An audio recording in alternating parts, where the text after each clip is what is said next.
Mais j'aimerais bien revenir un peu sur l'histoire de Glovo. Glovo, c'est une boîte qui est internationale, je pense espagnole. Votre Exactement. premier marché, c'était espagnol ou c'est juste des fondateurs espagnols? Le premier marché était l'Espagne. Premier marché, c'était Espagne. Maintenant, vous êtes dans je ne sais pas combien de pays. 22. 22 pays, ouais, quand même. Mais peut-être on peut zoomer sur l'histoire de Glovo au Maroc. Quand est-ce que ça a été lancé? Quelle année? Et faire un peu l'histoire jusqu'à aujourd'hui pour comprendre aujourd'hui ce que ça représente. Effectivement, Glovo a été lancé en fin 2017. Et au début, on était présent uniquement dans une seule ville, Casablanca, et vers même un seul quartier, Ma'arif. Et au fur et à mesure, on a progressé et on a fait l'extension de notre présence régionale. Et bien sûr, il y a eu un gros moment qui est arrivé, c'était le Covid, euh, où il y a pour la plupart des personnes, c'est une bonne idée, c'est une bonne chose pour Glovo. La réalité, les 4 premiers mois, c'était très très compliqué parce que on est une activité qui est drivée par la supply, par les restaurants. Et à cette époque-là, tout était fermé, Ouais. Donc vous êtes passé de temps à juste zéro à juste pendant zéro. 4 mois. Et le temps que ça a repris, c'est là où on a lancé l'activité course pour la première fois. Et ça a pris du temps. Et je pense on a eu, je dirais, 3 grandes étapes, je dirais. Premièrement, c'est une expansion. Jusqu'à 2021, on a été dans 60 villes. De 2017 à 2021. On a été dans 60, 0 à 60 villes. on a fait 60 villes. Et à ce moment-là, on s'est rendu compte qu'on s'est très dilué. Et moi, je suis arrivé en fin 2022. Et un des constats majeurs, lorsque je suis arrivé, c'est que j'ai segmenté le nombre de villes qu'on a. Et j'ai vu qu'on est dans des villes tiers 1 et qui marchaient bien. Des villes tiers 2, type Fès, Meknès, Oujda, qui ont un potentiel énorme. Donc tier 1, c'est quoi? C'est Rabat, Casa, Tanger, Marrakech, Marrakech. exactement. Ok. Tiers 2, c'est des villes comme Fès, Meknès, Oujda, même Agadir. Et tiers 3, c'est d'autres villes Plus petite. plus petites. Euh, et ce qu'on a fait, c'est que, et même d'un point de vue allocation de ressources, on avait peut-être 60, vu que plein de villes, il faut aller se déplacer, il faut signer, on avait l'essentiel, notre force commerciale, notre force opération sur ces petites villes. Et ce qu'on a fait, c'est on a dû, et notre proposition de valeur n'était pas si forte dans une petite ville. Et du coup, ce qu'on a fait, c'est qu'on a fermé les 25 villes et on a concentré notre effort sur les 35 villes, un mix de tiers 1 et de tiers 2. Et déjà, avec 35 villes, on couvre 80% de la population marocaine dans le milieu urbain. C'est déjà énorme. Et ça fait en sorte qu'on a pu concentrer nos efforts et atteindre un seuil critique dans ces villes-là de façon beaucoup plus rapide. Ça, c'est quelque chose que vous avez vu dans d'autres pays, c'est-à-dire d'autres pays qui ont ouvert énormément de villes et ensuite qui en ont fermé, comme une stratégie de j'ouvre le maximum, je vois ce qui fonctionne pas et je ferme ce qui fonctionne pas. Ou c'est une spécificité un peu que vous avez vu au Maroc? Je pense au Maroc, on a ouvert des villes dont la proposition de valeur Trop faible. était juste très faible. Si on compare une ville de 50 000 habitants en Espagne versus le Maroc, ça n'a rien à voir. Ok, donc il y a aussi l'idée peut-être d'avoir copié un modèle, mais dans un marché qui n'a rien à voir. Parce qu'une ville de Exactement. 50 000 habitants en Espagne, il y a plus de restaurants, il y a plus de demandes pour de la livraison, etc. Exactement. Tu as une classe moyenne, tu as une dizaine ou une vingtaine de restaurants, tu as même des chaînes internationales, tu as de la grande distribution, alors qu'une ville de 50 000 habitants, c'est pas le cas au Maroc. Et suite à ça, on a pu vraiment accélérer notre croissance. Et notre objectif était à la fois atteindre la rentabilité euh, et accélérer notre croissance. Et on a pu faire les deux en même temps parce qu'on est un métier qui le scale, l'échelle est atteindre une taille critique est très important. Et après ça, je dirais, on a diversifié énormément nos activités. Au début, on faisait principalement la livraison des repas. Et au fur et à mesure, on s'est diversifié, notamment sur les courses, sur l'électronique, sur les fleurs, sur le retail en En général. général. Et plus récemment, on a lancé d'autres activités sur lesquelles on pourrait parler, comme Glovo On Demand. On met à disposition notre flotte logistique pour les partenaires et même Glovo Ads où on donne notre inventaire média pour des marques pour mieux cibler leurs clients chez Glovo. Ok. Ça, c'est intéressant. On peut revenir sur ça parce que tu disais que la boîte est rentable. Vous donnez des chiffres de chiffre d'affaires, de rentabilité? Les chiffres, tu peux nous en parler ou c'est pas public? C'est pas public, mais ce que je dirais, c'est que l'année 2025, on a livré plus de 30 millions de commandes. Plus de 30 millions de commandes. Ok. Ok, quand même. 30 millions de commandes. 30 millions de courses. Donc ça fait un peu moins de 3 millions de courses par mois. Plus ou moins, ouais. Ok. Et du coup, j'imagine que c'est quand même. Donc vous êtes toujours en croissance tous les ans depuis le début, quoi. On a une croissance qui est à peu près de 30% par an. Et lorsqu'on compare le potentiel du Maroc versus d'autres pays, je dirais, lorsqu'on compare à l'Égypte, à la Jordanie, à la Roumanie, on pense qu'il y a encore moyen de faire plus 20, plus 30% sur les 5-10 prochaines années Annuel? annuelles. Ok. Ça, c'est intéressant parce que il y a un sujet dans le food delivery au Maroc, c'est que certains disent que comme le panier moyen est assez élevé par rapport au revenu moyen, c'est quelque chose qui est plutôt réservé aux riches ou là au CSP+. Et donc, il n'y a pas la place pour que ces acteurs-là continuent à grossir parce que finalement, ils ont déjà atteint la taille critique des gens qui peuvent l'utiliser. Est-ce que c'est vrai, toi qui es du domaine et qui fais ça tous les jours, est-ce que tu peux me donner quelques chiffres sur la taille du panier moyen, si tu l'as, et qu'est-ce que tu penses de cet argument-là? Effectivement, la croissance va venir d'une baisse de panier moyen. Je dirais la croissance va venir de trois axes importants. Premièrement, avoir plus de restaurants. Aujourd'hui, on a 5000 restaurants et 1000 et 1000 et 1500 partenaires en retail. Euh, on estime qu'il y a 40 000 restaurants au Maroc. Ça fait une pénétration de TAM de 12,5%.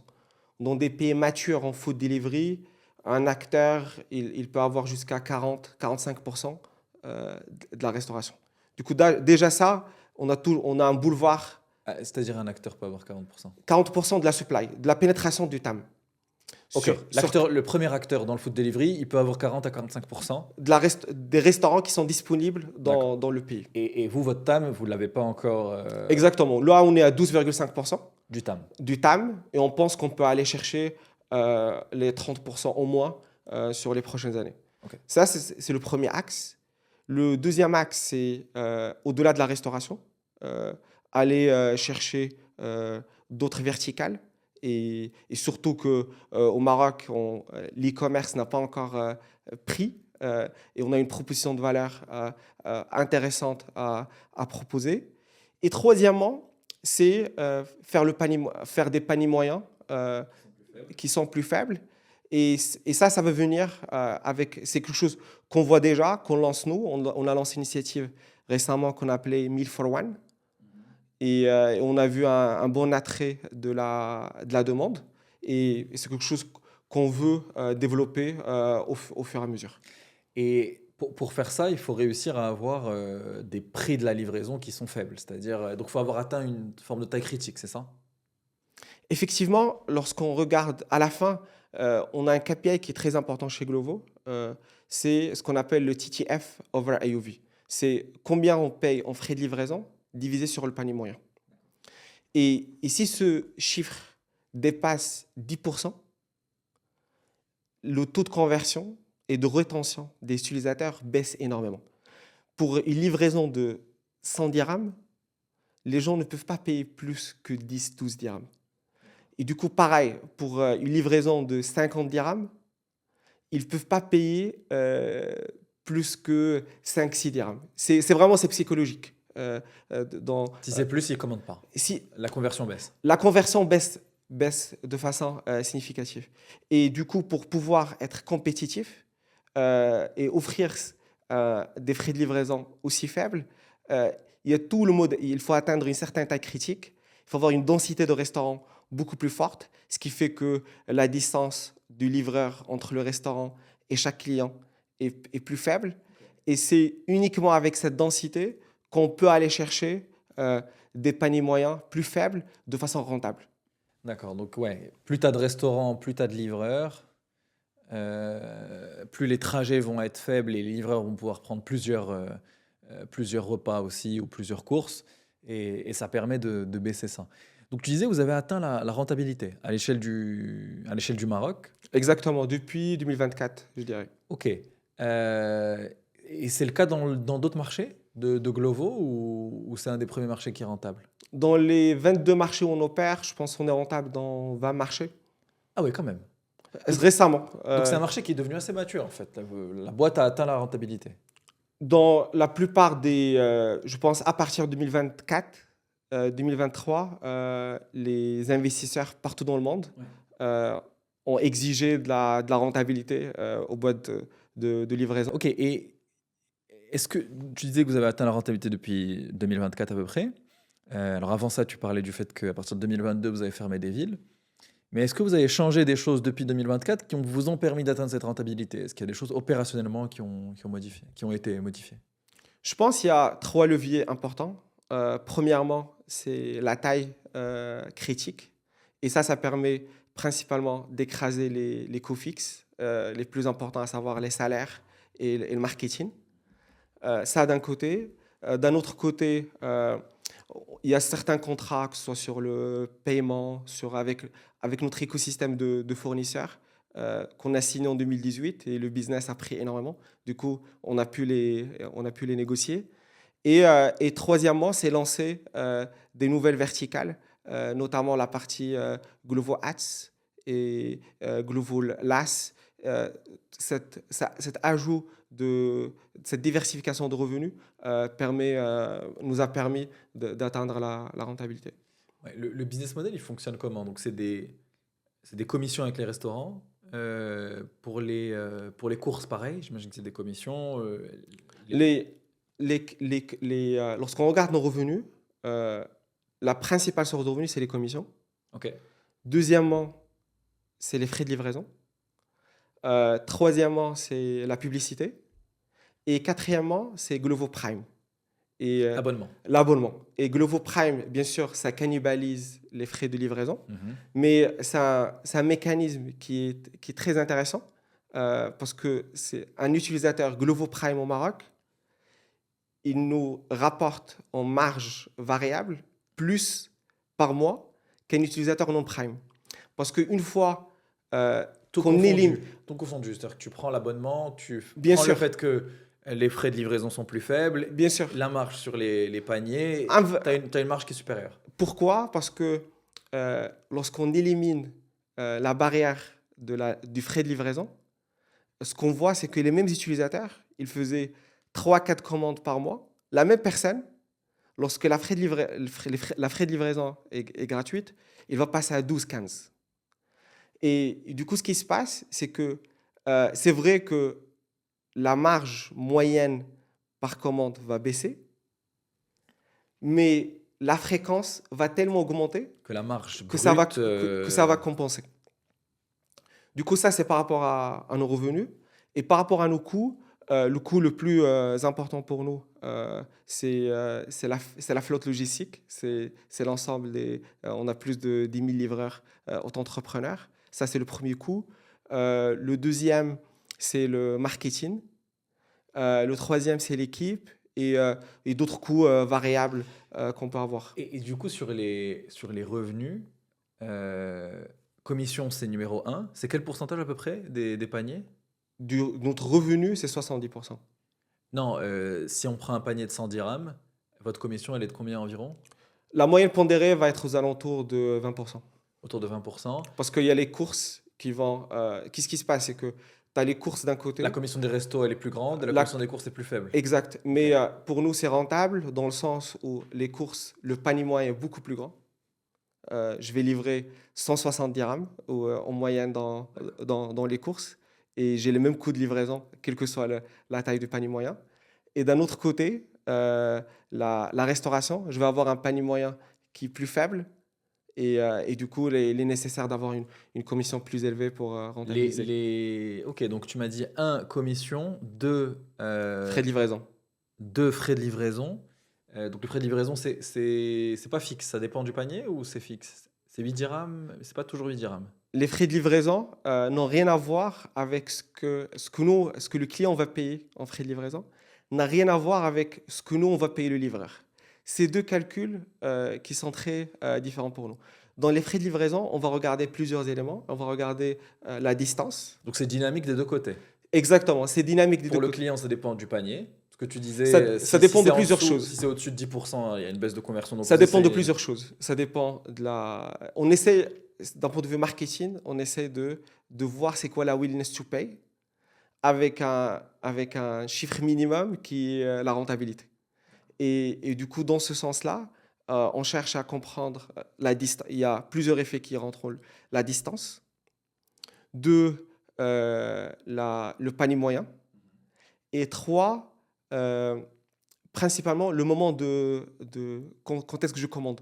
Si je commande à 2 heures du matin versus 9 heures du matin, la proposition de valeur qu'on va donner au client, Elle est elle est différente. différente. Ouais. Et du coup, McDo à 1h du matin, Et les du gens coup, la ils vont capacité- payer quand même. Et du coup, la capacité d'utilisateur à payer est différente. Et on est obligé de faire ces segmentations pour pouvoir être abordable et en même temps être rentable d'un autre. Ok. Ads, ça c'est intéressant parce que j'avais vu une news qui expliquait que chez Uber, la partie pub, chaque année, elle est en augmentation et qu'elle commence à avoir des proportions qui sont importantes dans les revenus de la boîte. Donc ça, c'est tout ce qui est bannière et mise en avant des partenaires, des restaurants, etc. C'est ça? En ads, on distingue deux choses. C'est ads pour les partenaires qui sont déjà chez Glovo. Et ils veulent booster leur visibilité.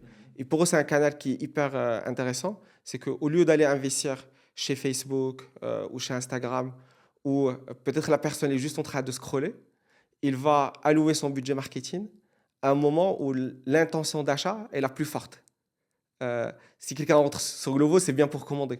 Et du coup, je vais allouer mon budget marketing à un moment où il y a une forte, un potentiel de conversion qui est important. Il y a ça d'un côté. Et d'un autre côté, c'est généralement pour d'autres marques qui vendent, avec qui on n'a pas forcément une relation directe, qui peuvent vendre, que ce soit chez des FMCJ, des banques, de l'assurance. Et ils veulent. Généralement, c'est quand on attend la commande. Il y a, C'est dans l'écran de. il y a soit on attend la lorsqu'on a commande, commandé ou on généralement aussi dans la grande distribution. Enfin, lorsqu'on est en train d'acheter des courses, Ok. on va Il peut y avoir des produits qui sont Exact. mis en avant. des produits qui sont mis en avant, des petites bannières et d'autres supports publicitaires. Ok, tu as commencé à parler un peu des livreurs. Donc, eux, pareil, ça dépend de la distance. Combien ils sont payés en moyenne sur une livraison pour comprendre un peu combien ils font de livraison aussi par heure, pour comprendre un petit peu de quel type de revenus ils peuvent avoir. Est-ce que vous avez des chiffres sur ça? Notre vision pour les livreurs, notre proposition de valeur, elle est vraiment très importante. Et lorsqu'on pose la question aux livreurs, pourquoi à nos livreurs partenaires, pourquoi Glovo? Il y a deux raisons majeures. Premièrement, c'est la flexibilité. Et deuxièmement, c'est le revenu. Flexibilité, c'est je peux choisir mes horaires quand je veux. Et surtout, lorsqu'on regarde cette population de livreurs, on a 50%, je dirais 40% qui sont des full-timers, qui vont faire ça comme leur métier 40%. principal, et 60% qui vont être soit comme complément de revenu. Je travaille serveur dans un café, j'ai un autre métier, et je complète mes revenus avec ça, ou je suis étudiant, et j'ai envie de faire ça le week-end et le soir. Et du coup, cette proposition de valeur de flexibilité est très, très importante, notamment chez la population des jeunes. Je peux accepter des commandes, je peux le refuser. Ça. Il y a ça d'un côté. Et les revenus, où ça, c'est une vraie différence versus d'autres débats qu'on peut avoir en Europe.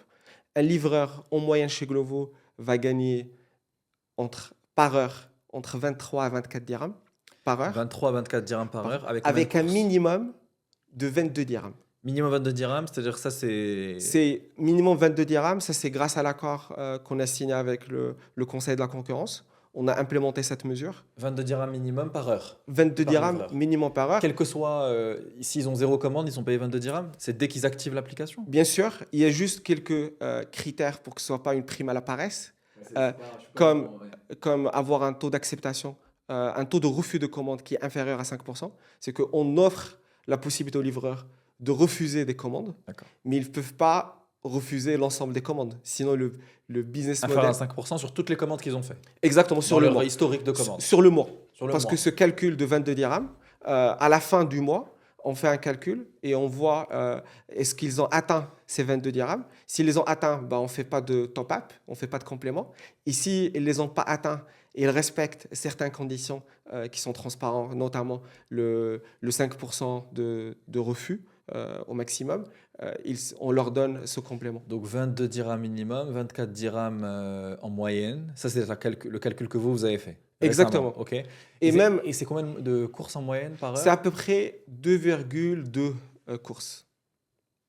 OK. Donc ils font autour de 10 dirhams Exact. Et ça, c'est hors moyen de frais de livraison. Et ça, c'est hors pourboire. Hors pourboire, oui. Que ça soit sur l'application, par carte bancaire Ou sur- en cash. ou en cash. Lors de la Ça, livraison. c'est à part. Vous avez des chiffres sur ça? Vous savez à peu près combien est-ce que les gens reçoivent est-ce que c'est une partie représentative de leurs revenus? Les chiffres qu'on a, c'est qu'à peu près, c'est minimum 20% des revenus En moyenne. en moyenne, et ça peut monter jusqu'à 30-35% en fonction des quartiers. On a des statistiques, je les ai pas en ce moment, OK. mais il y a des vraies différences OK. d'une Donc ville. 24 dirhams en moyenne. Et ce que tu commences à expliquer, c'est que c'est différent de l'Europe. C'est-à-dire? Le positionnement d'un travailleur en livraison au Maroc est très différent de l'Europe. En Europe, à peu près, par exemple en France, un livreur, il va gagner 12 euros De l'heure. l'heure. Et le SMIC en Europe, il est à peu près 12 euros. Le SMIC horaire. Le à peu SMIC près 12 horaire. euros. OK. Du coup, c'est vraiment aligné avec le SMIC. Et c'est généralement une population d'immigrants. Au Maroc, ce n'est pas le cas. Le SMIC au Maroc, en brut, il est à 17 dirhams. Mhm. En net, il est à 14 dirhams. Et du coup, vraiment, il y a une différence énorme entre le 14 dirhams net et le 24 dirhams ou le 23 dirhams. C'est un net, le 24 dirhams? Oui, bien sûr, c'est un net. C'est un net, OK. C'est un net. Donc c'est entre le 14 net et le 24 net. Exactement. OK. Et c'est une proposition de valeur très, très différente. Et donc, pour faire un petit calcul rapide, si tu fais, on va dire que tu travailles du lundi au vendredi, mais bon, dans la livraison, ça ne doit pas être ça. Ils doivent, je pense, j'imagine, travailler les samedis et dimanches. Mais si tu travailles 5 jours par semaine, Nous, ça ce te qu'on fait à peu près regarde, 20 jours, ça fait à peu près 4000 dirhams, 4500 plus en que ça, moyenne. parce que les gens, ils bossent plus que. Ceux qui Ils sont bossent plus que 8 full-time, heures. ils vont bosser plus que 20 jours. OK. Et surtout, ça va être éparpillé. Nous, ce qu'on voit, les chiffres qu'on a, c'est que un livreur en moyenne, par exemple, à Casablanca, Ouais. il va être aux alentours de 6000 dirhams par mois. Autour de 6000 dirhams. OK. Et ce qui fait que sur cette population de livreurs, en Europe, on va trouver surtout d'immigrés. Au Maroc, il y a vraiment plein de backgrounds qui sont très différents. Il y a des gens qui peuvent lâcher des jobs de coiffeur, de caissier, d'agent dans un centre d'appel pour pouvoir faire livreur. Et je fais moi-même des livraisons moi-même pour juste comprendre, parler aux livreurs. Il y a vraiment une anecdote qui m'a vraiment marqué. Je dis à un livreur, pourquoi tu bosses avec Glovo? Il me dit, avant j'étais coiffeur, en même temps je joue dans le championnat de la boxe. Et le problème de ça, c'est que le championnat, c'est surtout les week-ends, mais aussi à mon travail de coiffeur, c'est surtout les week-ends. Et du coup, mon boss ne me laissait pas partir. Et du coup, j'ai switché à Glovo pour pouvoir faire ma passion quand je veux. Et lorsque j'ai pas de championnat ou j'ai pas d'entraînement, je peux gagner de l'argent. Et alors, ça t'arrive souvent de faire des livraisons? C'est pour regarder un peu comment le service fonctionne? Pourquoi tu fais ça? On a un programme chez Glovo qu'on appelle Glovo Care. Et c'est obligatoire pour l'ensemble des employés internes. OK. C'est de faire régulièrement de livraison. C'est déjà, lorsque tu rejoins, tu le fais. de façon obligatoire. Ça fait partie de l'onboarding pour comprendre comment ça fonctionne et avoir de l'empathie et surtout comprendre comment ça fonctionne. Et deuxièmement, moi, je le fais régulièrement parce que ça me permet des fois, lorsqu'on est au bureau, on regarde des chiffres sur des Excel, sur qu'est-ce qui marche, qu'est-ce qui ne marche pas. Mais lorsqu'on est dans le terrain, ça complète cette vue quantitative qu'on peut avoir Ouais. avec des vrais Et insights. tu as déjà eu des vrais insights marché en le faisant, c'est-à-dire tu as livré quelque chose et j'imagine que tu dis que tu travailles chez Glovo, etc., pour avoir du feedback et on t'a donné des feedbacks qui étaient utiles. La discussion avec les clients, beaucoup moins, parce que ce qui se passe malheureusement, c'est qu'à C'est que chaque c'est fois, rapide, ouais, c'est c'est à chaque fois que tu transactionnel. donnes. Ouais. Par contre, ça me donne des vraies opportunités sur comprendre déjà des bugs. Et on a remonté des dizaines, même juste au Maroc, des centaines de bugs Avec l'équipe qui livre. avec l'équipe qui livre. Ok. Il y a Parce ça. que c'est pas toujours facile de bien remonter avec tous les livreurs et d'avoir tous les Exactement. feedbacks. Ok. Et des fois, on se pose la question, du coup, pourquoi je ne l'ai pas reçu à temps? Parce que surtout, on est en interne, on comprend les mécanismes et c'est quoi le process normatif et qu'est-ce qui se passe dans le terrain. Et du coup, ça nous permet vraiment de détecter l'ensemble de ces écarts et de pouvoir les faire. Ouais. Euh, on avait, d'ailleurs, on n'en a pas parlé, mais on avait fait un autre épisode où on a parlé en partie de Glovo avec Soufiane, Effectivement, qui était aussi chez Glovo. c'est un ami. Je parle de ça parce que on a parlé un petit peu de la tech et du fait que l'algorithme qui est derrière et la tech qui est derrière, en fait, c'est très complexe, on s'en rend pas compte. Euh, la question que j'avais pour toi, c'est est-ce qu'il y a eu des adaptations dans la tech ou dans le produit qui sont dues à des choses très spécifiques du contexte marocain? Est-ce que le contexte du pays, il apporte quelque chose ou là, pas du tout? En fait, dans la food delivery, dans la livraison, finalement, c'est assez proche dans tous les pays. Et après, ça dépend juste de quels sont les partenaires, etc. Est-ce qu'il y a eu des vrais changements dans la tech du fait du pays? Déjà, pour revenir sur la tech, c'est un vrai sujet, c'est un sujet qui est central. Et parce que de l'extérieur, ça peut paraître comme un métier très simple. Je transporte une pizza d'un point A à un point B. Ça a l'air très très simple. Euh, mais la complexité technologique et opérationnelle pour pouvoir le faire à l'échelle correctement est vraiment, c'est impossible pour quelqu'un de l'extérieur d'imaginer ça. Pourquoi? Parce que on est une marketplace qui met en relation trois parties prenantes sur lesquelles on n'a pas le contrôle. Tu as d'un côté des partenaires qui peuvent accepter des commandes, les refuser, préparer des mauvaises commandes, des bonnes commandes. Ouais, juste sur ça, tu as plein de problèmes. Juste sur ça, tu as plein de problèmes. D'un autre côté, tu as les livreurs qui peuvent faire ce qu'ils veulent aussi, qui peuvent accepter des commandes, les refuser, se dire que je vais me pointer un slot, je viens pas. Il y a aussi beaucoup de sujets d'annulation et aussi de fraude. Et d'un autre côté, aussi les utilisateurs. Et pour nous, et du coup, avoir une technologie et des process qui cherchent l'équilibre entre ces trois parties prenantes en temps réel, ça fait vraiment une complexité qui est importante. Parce que faire de la tech en food delivery qui fait en sorte que 40% des commandes, ça se passe bien, ça c'est très simple. Mais faire une tech où 60% des commandes, ça se passe bien, ton niveau de complexité, il fait x10. Tu fais 80% des commandes, ça se passe bien, ton niveau de complexité fait un autre x30. Et en plus de ça, lorsque tu ajoutes la complexité marché d'un pays à un autre, ça fait vraiment complexe. Et pour revenir aux adaptations qu'on a, il y a des adaptations au fur et à mesure. Je dirais sur plusieurs volets. Premièrement, sur le paiement. Euh, comment comprendre les habitudes locales, comment faire en sorte que ça marche.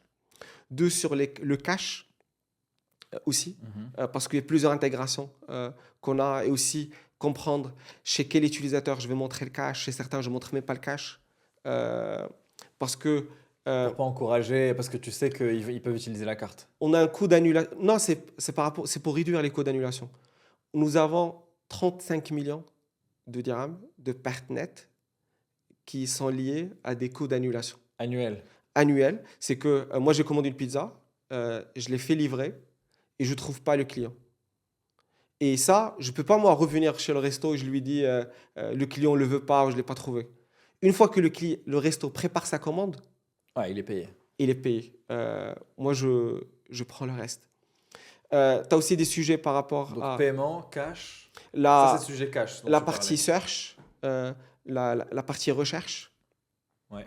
où il y a une forte adaptation. Et aussi, l'équipe produit sont souvent au Maroc pour comprendre ce qui se passe, qu'est-ce qu'on peut améliorer. Mais je dirais en termes d'adaptation, c'est les trois Je pense que ce grands. serait intéressant de deep dive un peu sur ces sujets. Paiement, tu as commencé à en parler un peu. Quel est le contexte au Maroc? Ce qui est intéressant, c'est que euh, vous avez beaucoup de paiements par carte et c'est probablement un des gros use cases du paiement par carte au Maroc. Donc, tu es vraiment bien positionné pour parler de ça. Le deuxième point dont tu parlais justement, c'est le cash. J'aimerais bien comprendre comment vous le gérez. Est-ce que tu peux en parler un peu plus? Effectivement, le paiement au Maroc, nous, on a 57% de transactions qui passent via carte bancaire dans notre plateforme. Ça doit être un des taux les plus La importants, je pense, dans le moyenne en pays. e-commerce au Maroc, c'est à peu près 10%.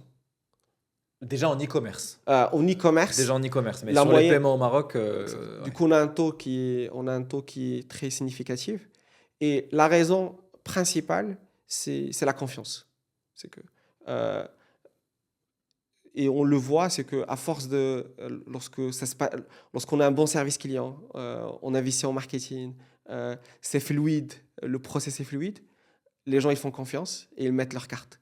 Et pour nous, c'est un intérêt qui est très important et on cherche à l'augmenter au fur et à mesure parce que qu'est-ce qu'on voit? Quelqu'un qui paye, lorsqu'on prend un groupe d'utilisateurs qui payent via cash Mhm. et, et on les a convaincus, enfin, à travers le produit, de les passer via carte, il y a plusieurs leviers qui sont très positifs. Premièrement, on réduit notre temps de livraison de 1 à 2 minutes parce LH? qu'il n'y a pas le moment où je te donne le cash. Ah oui, euh, d'accord. L'arrivée, ok. Exactement. Du coup, plus simple pour les livreurs. Il n'y a pas Aussi, des besoin fois, d'avoir la je pointe, il n'y a pas descends besoin pas, d'avoir je le de laisse, monnaie. je le laisse à la maison, je le laisse chez quelqu'un. C'est beaucoup plus simple. Mhm. On gagne 1 à 2 minutes. Et 1 à 2 minutes dans notre métier, c'est beaucoup, c'est beaucoup. Deuxièmement, on a moins d'annulations parce que je suis engagé. Du coup, j'annule moins, significativement moins. Et troisièmement, on a une meilleure fréquence parce que l'expérience devient tellement magique que les mêmes utilisateurs qui ont le même pouvoir d'achat, une fois qu'ils commencent à payer par carte, euh, la fréquence augmente, Augmente. Parce que là, c'est en 2 clics, ça augmente arrive. significativement. Et c'est pour ça qu'on fait plusieurs partenariats avec plusieurs banques au Maroc et aussi des schemes comme Visa pour pouvoir augmenter ce taux davantage. Et ce qu'il nous dit, c'est que Glovo, c'est un moyen d'augmenter l'habitude d'enable l'habitude de paiement Sur le marché. sur le marché. Parce que ce qui se passe, tu as un segment qui paye jamais par manque de confiance ou quoi que ce soit. Mais une fois il teste avec Glovo, l'avantage c'est que c'est un use case où il y a de la fréquence. Mhm. Quelqu'un qui paye par carte, il va commander au moins une dizaine de commandes par mois à travers Glovo.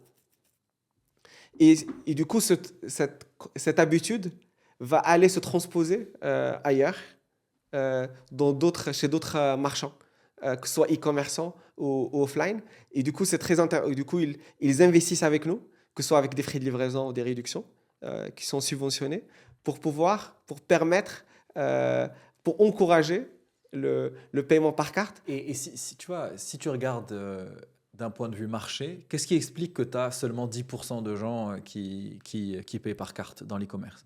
Tu as commencé à parler un peu de trust. Est-ce que c'est ça ou est-ce qu'il y a d'autres sujets, même dans la technologie qui est utilisée? Est-ce qu'il y a des choses qu'on pourrait améliorer pour enable et qu'on ait de plus en plus de gens qui utilisent la carte? Je pense que le principal sujet, c'est la confiance. Ok. Ça, c'est le sujet numéro un. Parce que si je sais qu'il y a un problème qui se passe, et ce n'est pas la bonne livraison, je vais être remboursé, ça change complètement la donne. Du coup, la confiance dans la marque est le critère numéro un. Après, pour nous, c'est un sujet qui est très intéressant parce que là, on est à 57%. On aimerait l'augmenter à 70%, même à 90%.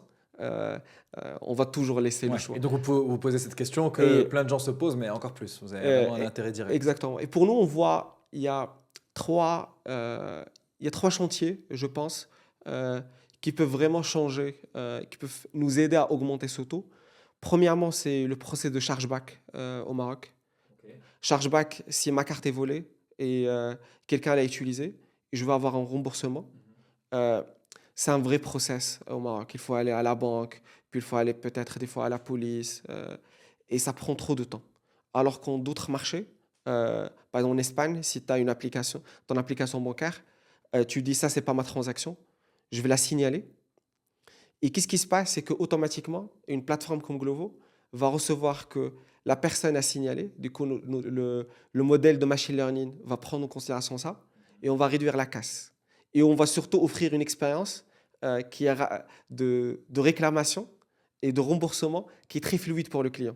Ok. Alors qu'au Maroc, s'il y a un problème, bah, il faut déjà faire un process qui est lourd. Ça prend en général 1 mois, 3 mois. Euh, et en plus de ça, nous, on reçoit la donnée très en retard. Alors que si on la reçoit Parce que ça passe par la banque. Et il n'y a pas exactement, de lien entre la banque et vous pour il vous donner l'information. il y a à travers les PSP, les Mhm. établissements de paiement, mais l'infrastructure et le process n'est pas mis en place pour que ça soit plus rapide que qu'est-ce qu'il y a en Europe. Un deuxième sujet qu'on voit, c'est le 3DS. Euh, Ok. lorsque je commande C'est euh, la validation par la, application la validation, du paiement. et surtout le SMS, on a un sujet de téléportabilité au Maroc et beaucoup de fois, le SMS juste, on ne le reçoit pas. Ouais. Il commence Soit il à, n'y a pas de réseau, soit. Ouais. soit je suis à l'étranger, soit c'est juste il y a un sujet serveur télécom. Et alors qu'en d'autres marchés, on le voit déjà au Maroc, c'est une très bonne nouvelle que tu peux rentrer à l'application avec l'authentification. Tu valides la transaction depuis l'application bancaire. Mais je pense qu'il y a vraiment plusieurs choses que les banques peuvent prendre le lead sur ce sujet.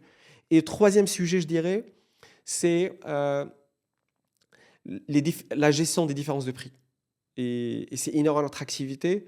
Je vais commander 5 kilos de tomates. Je vais avoir moins 50 dirhams. Mais in fine, lorsque le préparateur de commande, la vraie, c'est pas 5 kilos de tomates, c'est pas 5 kilos de tomates, c'est 5,3. Ok. Du coup, le prix a changé. Ah oui, c'est entre Mais ce qui- l'autorisation de paiement et le exact. paiement Et nous, ce qui se effectif. passe, c'est qu'on annule directement. On annule la première transaction. Et vous envoyez une On autre. nous envoie une autre. Mais ce qui se passe, c'est qu'il y a une latence dans les systèmes bancaires. Et ça peut prendre quelques minutes, comme ça peut prendre des semaines. Et le problème, Et c'est que pendant ce temps-là, le client, il voit deux paiements. exact. Nous, de l'autre côté, du coup, il y a un discours de sourd qui se crée entre notre support client, pour qui il voit que ça a été. Nous, on a fait notre part du travail. On a annulé l'autorisation initiale. Ok. Et le client, pour lui, ce qui compte, Et c'est ça, ce c'est qu'il un truc voit. super courant, je pense que vous Et savez. le client, ce qu'il voit, c'est sur son application, il a moins 50, moins 55. Et je pense qu'il y a vraiment. Il y a ces leviers-là, après, il y en a d'autres. Et alors sur le cash, donc tu disais 57% par carte, donc il y a quand même 43%. C'est déjà énorme, mais il y a quand même 43% de gestion du cash. Et j'imagine que c'était encore plus avant dans ce que vous avez fait. Donc historiquement, vous avez un vrai historique de gérer du cash on delivery at scale. Euh, Quelle a été ton expérience dans le fait de gérer du cash? Quelles problématiques ça pose? Euh, Est-ce que tu vois aussi des solutions d'un point de vue marché pour diminuer cette utilisation du cash? Ou est-ce que c'est les mêmes problématiques que la carte? Mais j'imagine, tu vois, que depuis toutes ces années-là, vous avez géré beaucoup de cash, quoi. C'est un sujet important. Comment ça fonctionne chez nous? C'est qu'on a une closed loop wallet pour le livreur. Et du coup, il a des mouvements de plus 500 dirhams, plus moins 500. Et une fois qu'il arrive à un certain plafond, Ouais. qu'on fait varier par ville, par période, on lui demande d'aller à une agence au Maroc, Vous avez des partenariats? des partenariats Avec qui? avec Cash Plus et avec d'autres de Cash Collection, Mhm. où il peut déposer son argent. Il peut déposer l'argent et du coup, c'est retranscrit. Ok. Euh, il y a ça À partir de où combien? euh, il peut le faire ça quand il veut. D'accord. Mais s'il dépasse un certain plafond, euh, Il est obligé d'aller le déposer. il est obligé de le faire. En même temps, ce qu'on essaye de faire en même temps, c'est donner de la liquidité aux partenaires.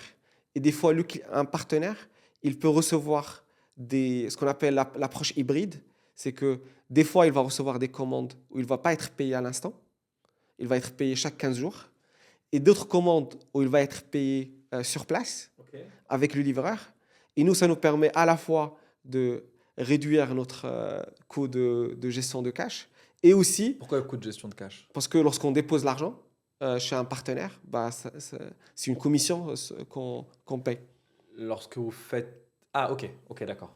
Alors, lorsque je le donne au partenaire, Immédiatement. immédiatement, pour lui, c'est une très Parce que bonne du coup, nouvelle. dans la loupe, il y a quand le livreur il va chercher la commande, il donne du cash au restaurant. Ça dépend. Des fois, il le donne, des fois, il ne le donne pas. Des fois, c'est des paiements juste en virement ou quelque chose Exact. régulier, et parfois, il donne du cash. Exactement. Et des fois, il donne du cash. Et à la fin, la balance qui reste, une fois qu'il dépasse un certain niveau, il est obligé de la déposer. Ouais, et vous, ça vous fait des coûts parce que à chaque dépôt, effectivement, chez les partenaires, il y a du cash. Ok. Et d'un point de vue marché, euh, donc il y a le fait que chez vous, il y a de plus en plus de cartes, donc il fait qu'il y a moins de cash en circulation. Est-ce que tu vois que c'est une problématique, le cash, pour vous, pour le e-commerce, pour d'autres acteurs tech, ou est-ce que c'est quelque chose qui est en train de s'arranger? C'est une vraie problématique. Et je pense, parce qu'à la fin, la partie fintech, une fois que c'est enable dans un pays, ça permet tellement de faciliter la vie pour tellement d'autres de use cases. Et lorsqu'on voit des exemples comme au Brésil avec Pix, Ouais, qui est un truc étatique, je crois. qui est un truc étatique, il y a vraiment, je pense, c'est C'est le... un wallet, mais fait par l'État brésilien, je crois. Exactement. C'est pas un wallet, c'est une infrastructure. C'est une infrastructure de paiement qu'ils ont fait. Et lorsqu'on regarde le passage, il y a plusieurs pays qui ont fait ce passage de cash à cashless. Il y a des exemples comme l'Inde, le Brésil, enfin plein de pays qui sont très différents. Mais lorsqu'on regarde le faire autant rapidement, je pense que c'est le Brésil ou un cas Ils le d'école. font en combien de temps? En 3 ans, ils ont plié le game. T'as regardé un peu comment ils ont fait? Comment ils ont fait, c'est qu'ils ont une proposition de valeur qui est très très forte. Euh, Déjà, c'est hyper simple pour un utilisateur de payer. Et ils ont créé un système d'ALIA où moi j'ai mon compte bancaire, mais ce compte bancaire, je peux créer des alias de ce compte de RIB. Et Des l'alias, alias, c'est-à-dire... ça peut être mon numéro de téléphone, ok. ça peut être mon email, ça peut être d'autres choses random. Mhm. Et je peux littéralement aller dans une application bancaire et je mets ton email D'accord.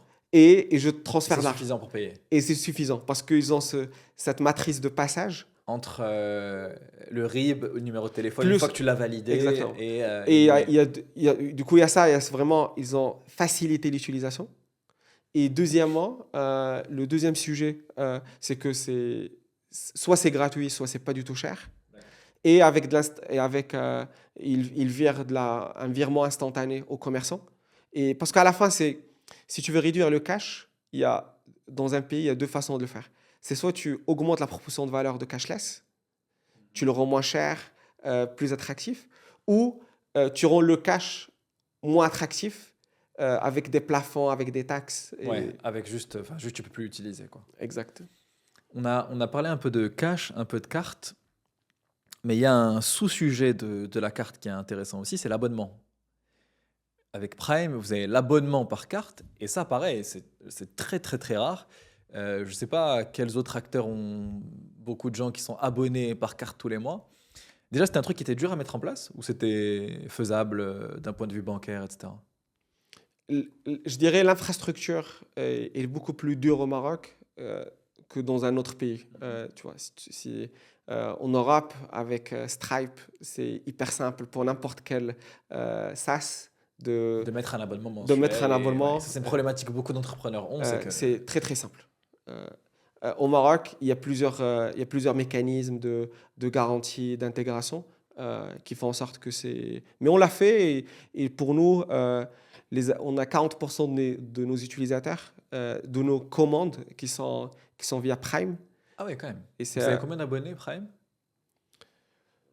J'ai oublié le chiffre exact, mais à peu près 40% de nos commandes, ils sont faits via. 40% des commandes viennent des primes. Alors, par contre, c'est pas 40% des clients, ça doit être moins parce Non, qu'ils c'est beaucoup commandent moins. plus. Ils Ça doit commandent être, plus. ça doit être moins de 20%. Mais ouais, tu disais 3 millions de commandes, donc 1,2 million de commandes Prime. Exact.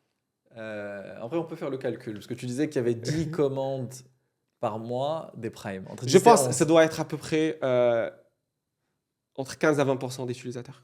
Parce qu'en général, une commande quelqu'un qui n'a pas Prime, il va faire 4 commandes par mois Et Prime, c'est 10-11. et Prime, c'est 10-11. Du coup, tu as un multiple de x2, Ok. x2, x 2,5. Ok. Il y a d'autres acteurs au Maroc qui ont des abonnements à ce scale, c'est-à-dire plusieurs centaines de milliers du coup d'abonnés. Pas à ma connaissance. Parce que moi, j'en connais pas. Peut-être Netflix ou autre, mais pas à ma connaissance. Shahid ou Netflix, Je ne pense pas à ce. mais je pense pas à ce scale. Et ça, c'est intéressant parce que moi, j'ai discuté avec pas mal d'entrepreneurs qui ont cette problématique-là, c'est qu'ils veulent mettre en place un SaaS, ils veulent de l'abonnement mensuel et ils ne trouvent pas comment le faire. Et effectivement, c'est intéressant que vous ayez réussi à le faire à ce niveau-là, quoi. Et c'est un vrai problème, et je pense que c'est une des raisons qui bloque le développement de SaaS au Maroc, parce que, in fine, si tu ne peux pas faire payer par mois, tu es obligé de payer à l'année, parce que faire du recouvrement chaque mois, c'est impossible. Ouais, ça Et coûte trop même, cher. et si tu le fais juste à travers la carte, chaque mois, la décision du churn devient explicite. Ouais. Lorsque tu mets ta carte, C'est de se désabonner. se désabonner, ça devient vraiment, chaque mois, je décide, est-ce que j'utilise ce Tu service vas ou pas. vraiment te désabonner souvent. Tu- Chaque mois, tu te reposes la question. Et chaque mois, tu te reposes la question. Alors que lorsque tu vois juste dans ton compte bancaire moins X dirhams, tu as moins de friction. Ça passe. Et du coup, ce qui se passe, c'est que, vu que qu'on peut pas, la plupart des entrepreneurs ne peuvent pas offrir le mensuel, ils sont obligés de faire l'année ou le quarter. Mais le problème avec l'année, c'est que ton taux de conversion et ton cycle de vente, il devient beaucoup plus lent. Parce que c'est beaucoup plus facile de dire à quelqu'un, teste ça, c'est 1000 dirhams, que lui dire, tu as besoin de payer 10 000 dirhams. Et du coup, ça crée un cercle vicieux, malheureusement, qui fait que ces boîtes n'arrivent pas à se développer autant.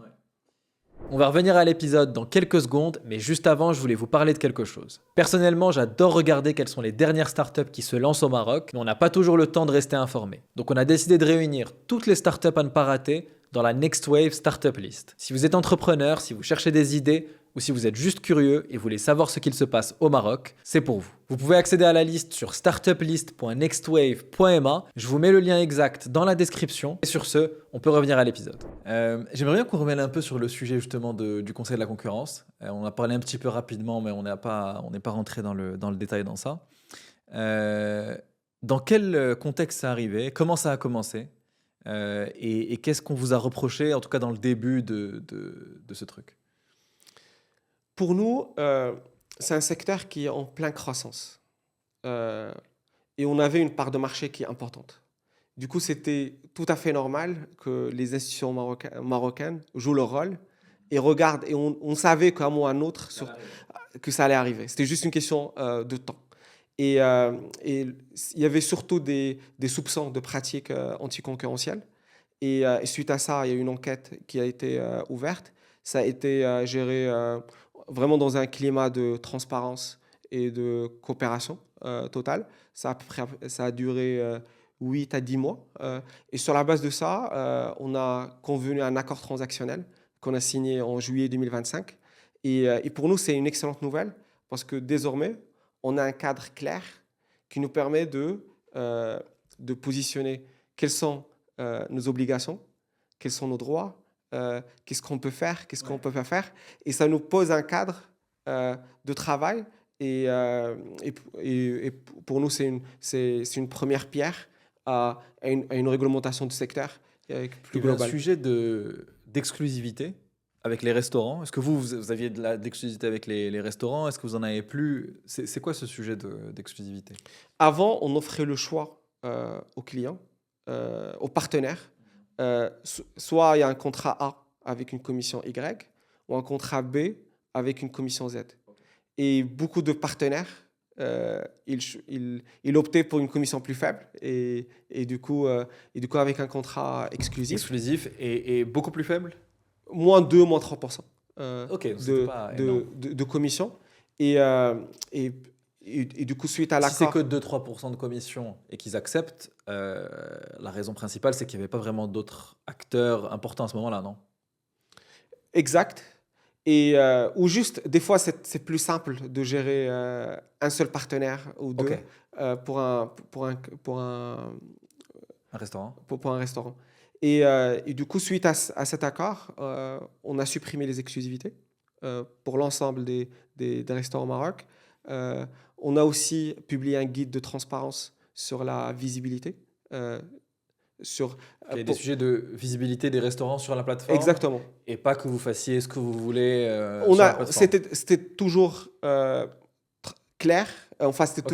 c'était un algorithme qui faisait Parce que sur la base parce que de la critères problématique, objectifs. c'est la problématique de l'agrégateur. C'est comme tous les réseaux sociaux, c'est-à-dire que les plus gros comptes et donc les plus gros restaurants vont être plus mis en avant parce que c'est l'incentive pour vous et donc c'est les petits qui perdent dans l'histoire. Pas forcément. C'est un algorithme qui prend en considération plusieurs critères. Et parce que aussi, on veut diversifier le choix, on veut montrer. Nous lorsqu'on le critère numéro un, c'est comment augmenter le taux de conversion. Euh, je veux que pour chaque utilisateur, je vais changer ce que je lui montre dans l'objectif. Parce que si je sais que toi, tu n'as jamais commandé de burger et que tu ne vas pas commander de burger, pourquoi je vais te montrer une marque de burger dès le début? Euh, je vais juste je vais juste augmenter la probabilité que tu fermes l'application.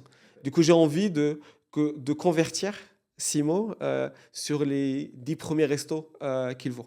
Et du coup, quel resto je peux montrer? Et du coup, suite à ça, on a publié un guide de transparence de 16 pages, qui est une première dans notre industrie. Et ça a été publié au Maroc. Et après, le groupe a décidé utile de le publier Dans le d'autres même guide pays? dans l'ensemble des marchés. Ok. Il y a plusieurs.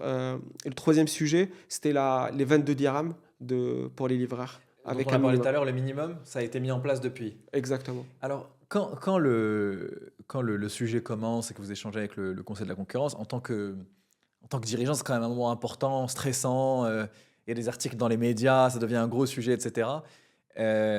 Comment tu as géré ça? Est-ce que c'était compliqué? Comment tu as réussi à gérer cette période? Et c'est forcément la première fois, parce que c'est la première fois que tu fais un business réglementé. Comment tu as géré cette période? Et surtout, c'est la première fois que le Conseil de la concurrence décide de faire une perquisition au Maroc. Du coup, Et en plus, il y avait une perquisition, ouais. Donc, euh, comment tu as vécu ce truc? euh, pour nous, c'était une étape charnière euh, où il fallait gérer ce sujet-là, mais en même temps permettre au business de continuer. Et surtout, le grand challenge qu'on avait, c'est que lorsque je regardais l'équipe que j'ai en interne, la, de façon à la fois la plupart des ressources, la plupart des équipes étaient dans le commercial et dans le marketing et dans les opérations et très peu sur ce que j'appelle les métiers corporate, Mhm. juridiques, affaires publiques, PR, Comme. compliance. Il y a, vraiment, la taille de l'équipe sur ce sujet était 2 personnes. Mhm. C'était très, très, très Vous avez peu. beaucoup de travail à ce moment-là. Très, très peu versus la taille du business. Euh, et du coup, pour nous, c'était un apprentissage important sur comment, du coup, passer de la start-up à un monde plus corporate et staffer nos équipes. Et c'est un process qui est en cours, qui prend du temps. Et, euh, mais entre-temps, on a vraiment progressé dans ce sens. Ouais. Euh, ok, et donc, au bout un an et demi, vous arrivez sur un accord? Ou non, moi, le sujet a été lancé en octobre et en 2024 et on a eu un accord en juillet 2025. Ok. 8 mois à peu près. Il y avait un sujet de sécurité routière aussi, non? Ou ça, c'était pas dans l'accord? Le sujet de sécurité routière, c'est un sujet qui est Qui est important, important en général. qui est important en général. Il y avait une partie de l'accord qui est relative à ça Ok. également. Mais c'est un sujet que pour nous, sur lesquels on a vraiment changé notre approche. Ouais, parce que quand on entend les critiques sur le food delivery, la sécurité routière, ça revient beaucoup. Parce que les gens qui conduisent, ils se disent que les chauffeurs, les livreurs, ils roulent trop vite, que c'est dangereux pour eux, pour les conducteurs, etc. Donc j'imagine que c'était un sujet important à ce moment-là. Ah, franchement, depuis 3 ans, c'est un sujet qui est important pour nous, mais je dirais que notre approche à l'époque était une série d'actions isolées, ponctuelles et pas et facultatives. Et surtout, ça a été géré par le département RSE chez nous. Et, et on a eu un déclic en septembre de l'année dernière. On a complètement changé d'approche. Et c'est suite à vraiment un cumul d'anarchie qu'on peut voir, euh, aussi d'événements tragiques, malheureusement. Et, euh, et suite à ça, on a été le premier pays de Glovo à créer une équipe et un département de sécurité routière. Ça n'existe dans aucun pays dans le monde chez Glovo. On a été vraiment pionniers à le faire.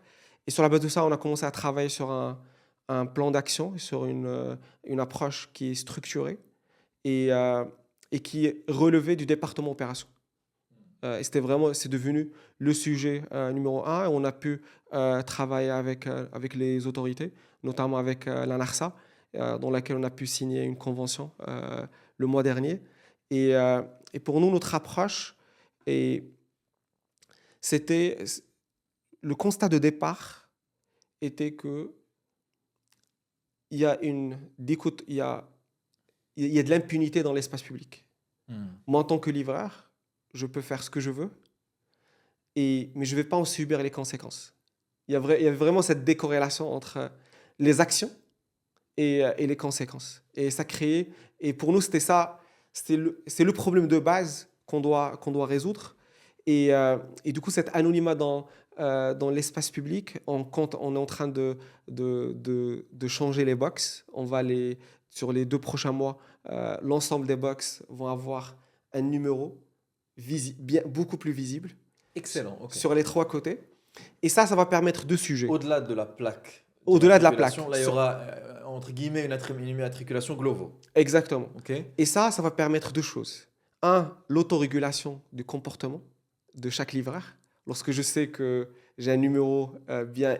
Parce que c'est quoi la raison? C'est tu peux avoir un automobiliste qui voit qu'il y a un livreur qui fait n'importe quoi, il voit son numéro, il peut faire remonter l'information? Il y a la première chose, c'est l'autorégulation du comportement. Ouais. Lorsqu'on sait qu'on est tracé, on se comporte mieux. C'est vrai. C'est humain.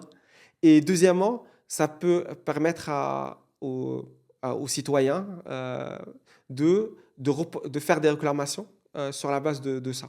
Et du coup, la deuxième chose qu'on est en train de lancer, c'est avoir un numéro WhatsApp qui est dédié à la sécurité routière pour permettre à n'importe quel citoyen de reporter. Et bien sûr, nous, on va gérer ça. C'est pas tous les cas vont être. On va instruire le dossier, comprendre est-ce que c'est vrai ou pas. Mais on a une boîte technologique et on s'est dit que avoir des réclamations, c'est bien, mais ça risque d'être anecdotique. Et, euh, et ce qu'on a mis en place, c'est une technologie qu'on appelle télématique, qui utilise les données GPS de livreur pour pouvoir identifier plusieurs comportements à risque. Premièrement, c'est la vitesse. Deuxièmement, c'est les zigzags. Et troisièmement, c'est l'utilisation du téléphone. Et ce qu'on encourage, c'est que la plupart, et beaucoup de livreurs ont maintenant, c'est des écouteurs qui sont liés à Google Maps et qui lui permettent vraiment et ça marche très bien, moi aussi je l'ai testé, en arabe, en français, de suivre le chemin en fonction Plutôt que de regarder la route sur le téléphone? Exactement. Et du coup, sur la base de ça, ça crée un score qui est transparent pour le livreur. Et ça lui dit, tu as progressé ou tu l'as pas. Et l'objectif pour nous, pour les meilleurs livreurs, donner des incitations financières et aussi des prix qu'on donne. Et pour ceux qui n'arrivent pas à s'améliorer, leur donner une période. Et si ça ne marche pas, les exclure. Et on est en train d'accompagner ce dispositif par l'accompagnement en général, que ce soit à travers des formations Et c'est là où avec la NARSA, pour pouvoir former les livreurs et réduire leurs billets. Surtout, il y a un billet, les accidents, ça arrive qu'aux autres. Ouais, c'est ça. Et, et, Tant que ça ne m'est pas et arrivé. deuxièmement, c'est de la supervision terrain. On l'a lancé à Darbo et Zabouskoura, on est en train de le scaler à Casablanca. Et l'objectif dans l'ensemble des villes, c'est avoir des agents de sécurité routière et de conformité qui se déplacent à côté des grands magasins et qui font des contrôles pour checker De Glovo de Glovo. en interne. Exactement, en interne, on a monté tout un département dans ce sens pour pouvoir checker et faire des remontées à l'équipe si nécessaire. Ok, super intéressant. Ok. J'aimerais bien qu'on revienne sur l'e-commerce. Tu as commencé à parler un peu d'e-commerce et je pense que c'était avant qu'on commence le podcast. Tu me disais ce chiffre. Tu me disais dans la plupart des marchés, si tu prends un acteur, l'acteur le plus gros du food delivery, l'acteur du e-commerce, l'acteur numéro un du e-commerce, généralement, il est plus gros. On est d'accord, je ne sais pas combien de fois tu m'as dit. Effectivement, lorsqu'on regarde des pays comme la France ou même l'Égypte ou aux États-Unis, l'acteur numéro un en e-commerce, il doit être 5 à 6 fois plus grand que l'acteur en food delivery. C'est normal parce que l'e-commerce, c'est quelque chose de tous les jours. Tout le monde peut commander une diversité De produits, de produits avec parfois des gros paniers. avec des gros paniers. Alors qu'au Maroc, ce n'est pas le cas. C'est-à-dire que le numéro un food delivery a une taille beaucoup plus significative que le numéro C'est un qui le numéro un en en e-commerce, e-commerce au Maroc? Jumia. Donc c'est toujours Jumia. Ok. Qu'est-ce qui explique qu'on n'a pas encore d'acteur e-commerce qui a une taille importante? Euh, Est-ce que tu as une analyse sur pourquoi Jumia n'a pas pu prendre cette place? Parce qu'à un moment, on a pensé que Jumia pourrait prendre cette place, mais finalement non. Est-ce que tu as une vue sur ça? Si tu regardes les chiffres de Jumia, ils publient souvent sur leur rapport parce qu'ils sont une boîte cotée. Ils font plus de chiffres en Côte d'Ivoire qu'au Maroc. Ça peut paraître contre-intuitif parce que le PIB de la Côte d'Ivoire est beaucoup plus faible, mais la proposition de valeur de l'e-commerce là-bas est très différente.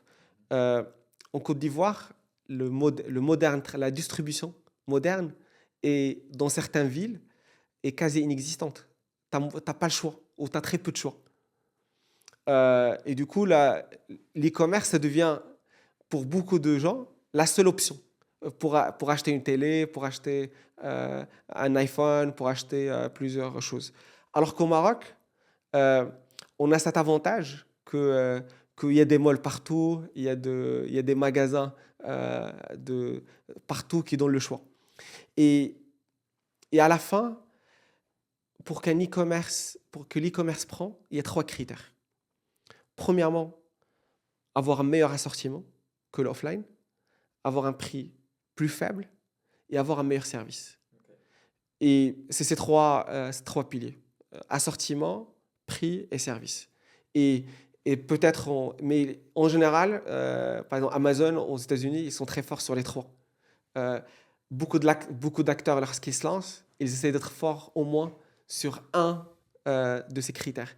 Et lorsqu'on regarde, malheureusement, il y a des facteurs marché qui font en sorte que c'est très compliqué de battre le offline, si j'ose dire ça, Au Maroc. au Maroc. C'est que, l'assortiment, tu as un choix énorme Offline. tu as un choix énorme offline. Et pour pouvoir reconstituer ce offline en e-commerce, et nous-mêmes, on souffre chez Glovo, les systèmes de gestion de stock de ses partenaires, où il faut investir de façon vraiment disproportionnée par rapport à la taille de marché actuelle pour constituer une long tail de SKU et espérer que ça va se vendre. Deuxièmement, c'est le prix. Et surtout au Maroc, si on fait de l'e-commerce de façon formelle, et ça aussi de l'offline, c'est que tu as beaucoup d'acteurs qui ne payent pas la TVA. Ouais, Tu as aussi beaucoup d'informels. Tu as le coût de la logistique qui est important. Parce que qu'est-ce qui se passe? C'est que si moi je livre des vêtements ou quoi que ce soit, en général, les e-commerçants, ils vont un taux de retour de 30 à 40%. Mhm. Mais la réalité, c'est que ce taux de retour, c'est un coût. Et ce coût, il est payé par qui? Par les 60% qui commandent. Parce qu'à la fin, lorsque je suis un e-commerçant, je fais mon PNL, je vais pricer les frais de livraison ou de telle sorte que je sais que je vais avoir 40% de retour. Et du coup, ça crée de l'inefficience dans, dans le système. dans le système. Et troisièmement, c'est le service. Et là, c'est la qualité d'exécution. Et on voit par exemple un acteur au Maroc qui a hyper bien pris en e-commerce. Et je pense, parce qu'ils ont une proposition de valeur en service qui est Qui incroyable, ça? c'est Wilidetti. Ouais, Euh, c'est vrai, c'est clair. et eux ils sont très connus pour avoir Pour avoir un bon service. pour avoir un très bon service. Et ça leur a permis d'avoir une bonne marque, de la rétention. Et pour vous, il y aurait un play e-commerce qui pourrait faire sens parce que vous avez de l'électronique aussi. Maintenant, niveau global, international, je pense que c'est pas forcément la stratégie parce que ça reste plutôt food delivery, je crois. Mais est-ce qu'au niveau du Maroc, ça pourrait faire sens ou pas vraiment? C'est bien sûr, c'est un axe de développement qu'on essaie de creuser. Il y a deux challenges majeurs. C'est qu'une fois, nous, notre activité, elle est hyper locale. Ouais. On ne peut pas changer ça. C'est notre edge, c'est notre plateforme technologique. C'est que chaque client, il va voir que les commerces de proximité ou que l'assortiment qui se trouve à proximité.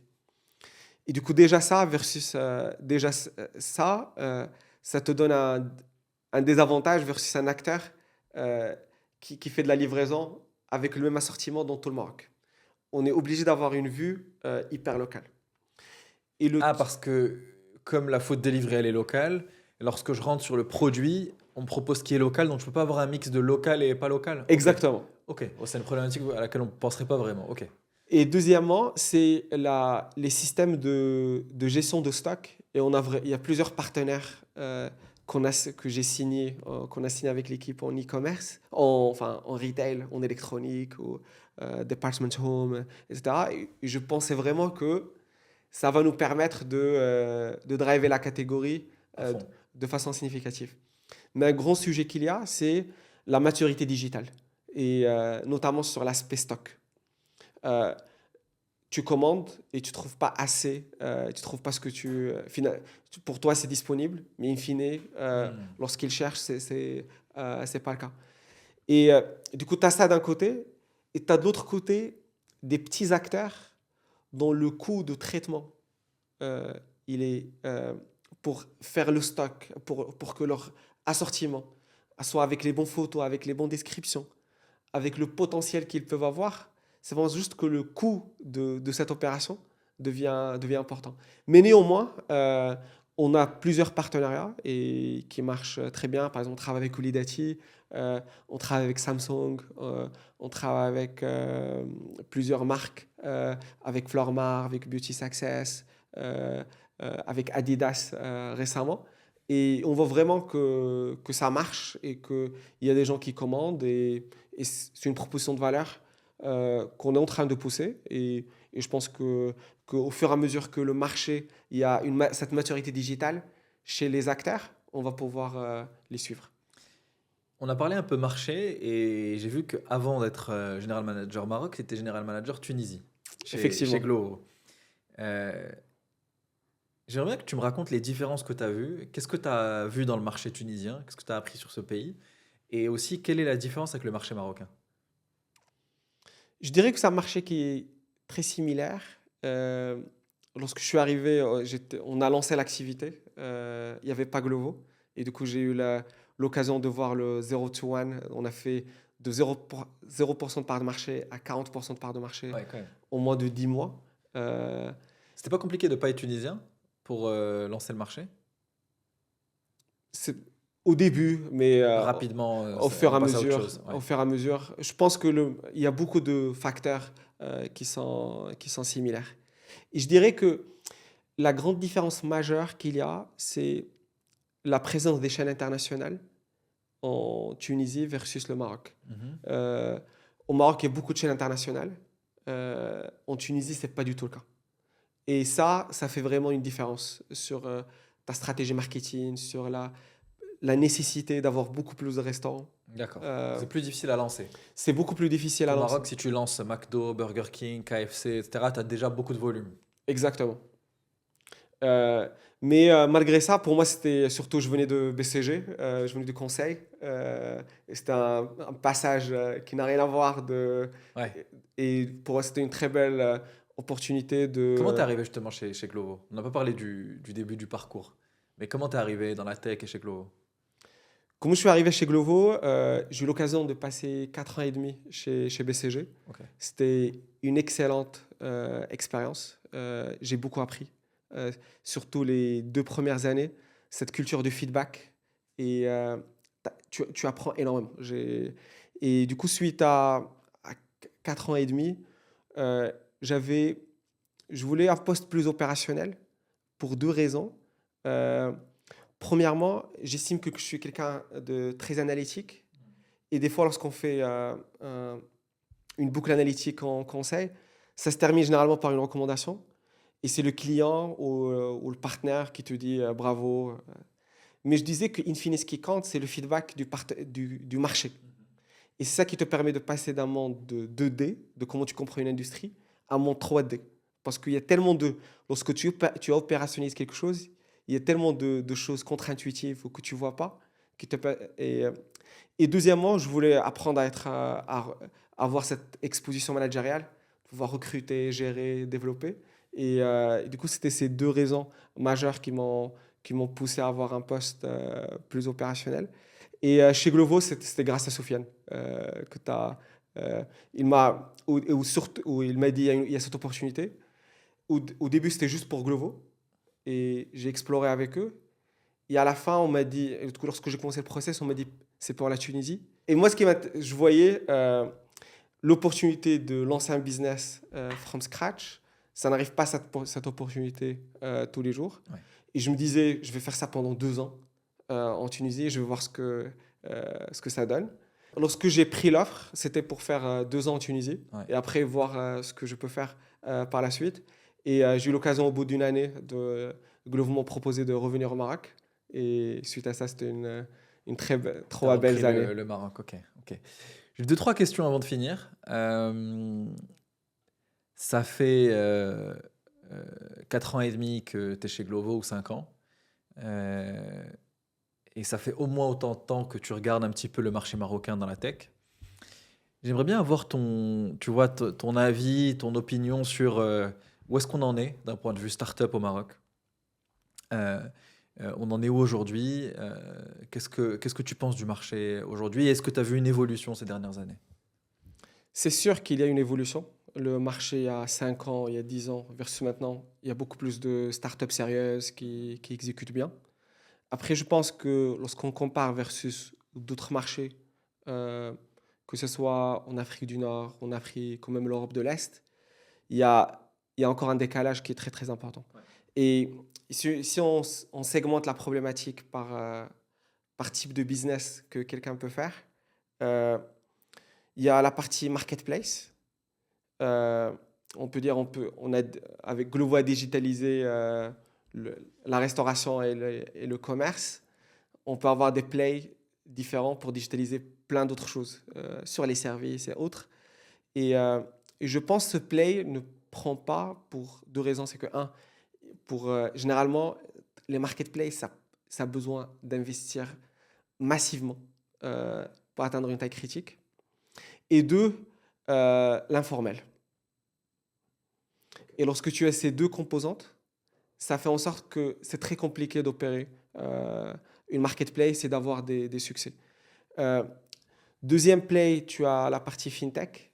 Euh, et lorsque tu regardes Nigeria ou l'Égypte, C'est ok. le sujet sur lequel il y a plus de Et boîtes. je pense ici, il y a ce décalage sur la régulation qui a fait en sorte qu'il n'y a pas encore eu de belles fintech qui se créent. Euh, et je dirais sur le reste, après, tu as ce qui est toute la partie, je dirais, consumer, Hmm.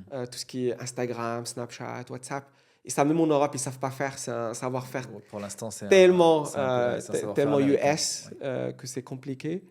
Et je dirais, notre, et c'est là où je trouve que dommage, c'est que reste la partie SaaS, plus ou moins. Et c'est là où on voit des plays comme UiPath en Roumanie, parce qu'on voit plein de Ça plays. fait quoi? C'est quoi? C'est un outil d'automatisation Ok. qui ont été cotés en bourse à New York. Plein de... Qui a visé l'Europe de l'Est? non, qui a visé le monde. Qui visait le monde à partir de la Roumanie? Euh, Ok. et tu as plein de plays en Estonie et d'autres. Et je pense que la vraie différence, c'est que tu as beaucoup plus de fondateurs techniques Hmm. dans ces marchés-là.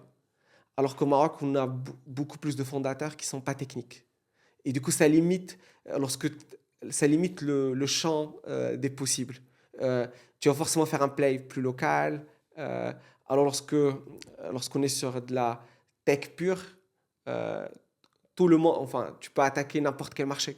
Et, et je pense juste le fait qu'il n'y a pas beaucoup d'ingénieurs euh, techniques qui entreprennent au Maroc versus d'autres backgrounds, école de commerce, ce mix, je pense, il fait beaucoup de différence. Ok. Intéressant. C'est vrai que ces pays, l'Estonie par exemple, c'est très intéressant. C'est un petit pays qui a beaucoup de succès. Donc c'est des modèles qui sont intéressants à regarder.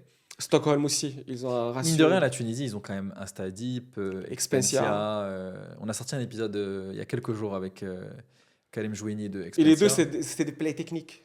C'est des plays techniques, c'est vrai. C'est vrai. Parce que Expensia, c'était un logiciel pour les entreprises et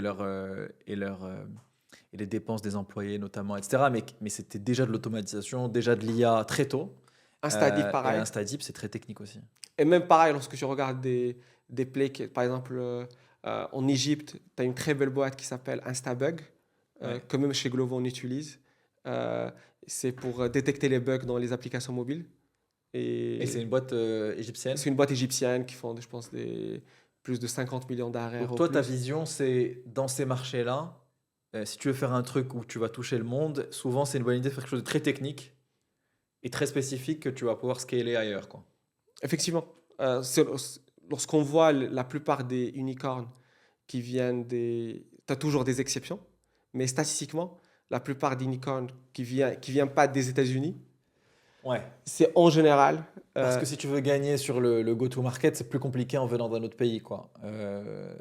Mais si tu gagnes sur le côté technique, par contre, tu peux y aller. et surtout, il y a tellement de sujets que tu peux trouver juste une seule niche et tu peux devenir leader. Tout ce qui est marketplace, les sujets sont comptés et une capacité à lever de l'argent qui est énorme pour aller craquer n'importe quel marketplace dans le monde. Comment tu vois Glovo et ce que vous faites au Maroc dans les prochaines années? C'est quoi votre vision je sais pas, à 5 ans? Comment tu vois les choses évoluer? Je pense que notre vision a toujours été de rendre accessible tout ce qui se trouve dans ta ville. Euh, pour nous, c'est mieux exécuter sur cette vision. Ça veut dire principalement avoir plus d'offres euh, que ce soit côté restauration, que ce soit côté retail au sens large, mais aussi avoir euh, moins de plus abordable, euh, avec des prix moins chers.